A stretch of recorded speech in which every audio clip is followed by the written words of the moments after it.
Bom dia. Hoje houve troca de ministro, eu fui ao Palácio do Planalto assistir e o discurso do ministro que sai e que saiu, Osmar Terra, foi o mais simbólico do dia. Fez um discurso brilhante, ele agora reassume a cadeira dele na Câmara dos Deputados. Ele, com o palácio cheio, estava lá o governador de Goiás, Ronaldo Caiado, o presidente do Senado, Davi Alcolumbre. Ele disse que o convite para ser ministro foi feito com carinho de amigo pelo presidente, sem nenhum envolvimento partidário, ele é do MDB, sem nenhum acerto entre grupos, interesses e tal, foi uma coisa pessoal, né? Por aquilo que o presidente disse que conhecia dele, né? Aliás, foram 28 anos de convivência lá na Câmara. E agradeceu muito porque nesse pouco mais de ano ele teve a oportunidade de participar de uma equipe que está exercendo a oportunidade, a única oportunidade, disse ele, de mudar o país, né? E falou sobre, porque ele trabalhou com programas de desigualdade e tal, disse que caridade não é a solução, né? Que caridade é só transferência de renda, que tem que acabar com a desigualdade, e deu exemplo de por que acontece a desigualdade. Nascem dois brasileiros em diferentes famílias, uma opulenta ou cheia de recursos e outra pobre. São iguais esses brasileiros no dia do nascimento. Mas 4 meses depois já se sente a diferença de um que ouviu sons, teve uma alimentação melhor e outro que não teve isso, né? Então já começam aí as diferenças e que essas diferenças é que precisam acabar. E depois elogiou o presidente, dizendo que ele sendo um atleta de pentátulo militar, como todo atleta, insiste e está conseguindo passar pelas várias fases dos obstáculos que aparecem, né?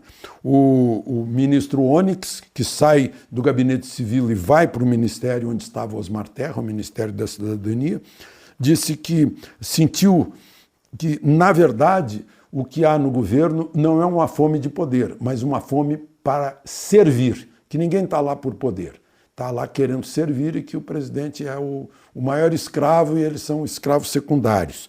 E que sentiu na Alemanha, num discurso de alemães, dizendo que não acreditavam que o país passasse por tantas mudanças em tão pouco tempo e que agora passaram a confiar no Brasil.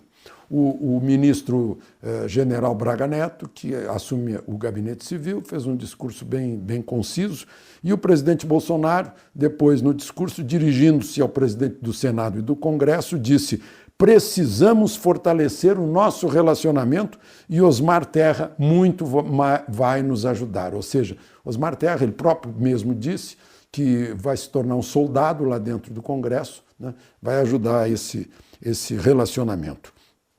O presidente mencionou um encontro que teve com 20 etnias no Palácio Alvorada pela manhã, e índios não querem ser tutelados. Eu estive com esses índios ontem à tarde, né? Um deles é plantador de soja, tem trator, o interesse dele é ter financiamento para a colheitadeira, insumos, conexão, né? Conectividade para o mundo digital, né?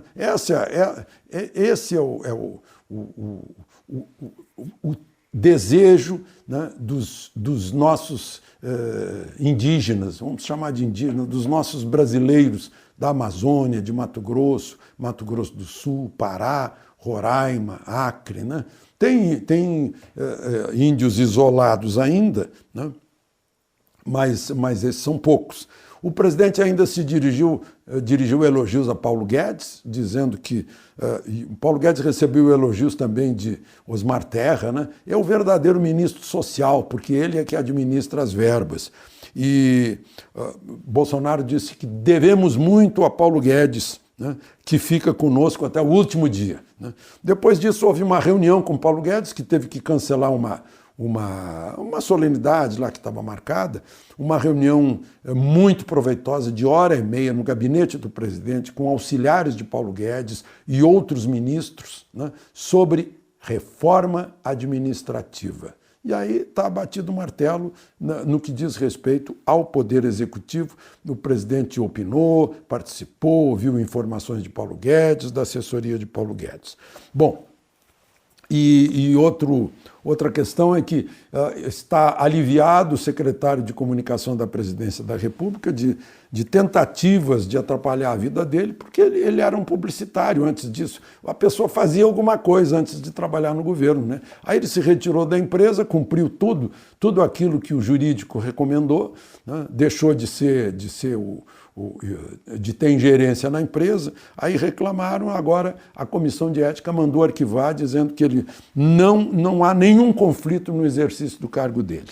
Aliás, o mesmo aconteceu, a Justiça mandou manter a nomeação de um missionário, não queriam que um sujeito formado em teologia cuidasse de índios isolados, a Justiça manteve. Como manteve a nomeação do presidente da Fundação Palmares, né? Tem um monte de gente se metendo em outros poderes, né? A OAB, por exemplo, reclamou que um juiz federal do Rio de Janeiro, Marcelo Bretas, tivesse integrado a comitiva do presidente, do prefeito, que estavam lá no palanque numa cerimônia, né, de ligação da linha vermelha com a ponte Rio-Niterói. E é outra coisa que estão reclamando, não vai dar em nada, porque trata-se da harmonia entre poderes. Será que não entenderam? De Brasília, Alexandre Garcia.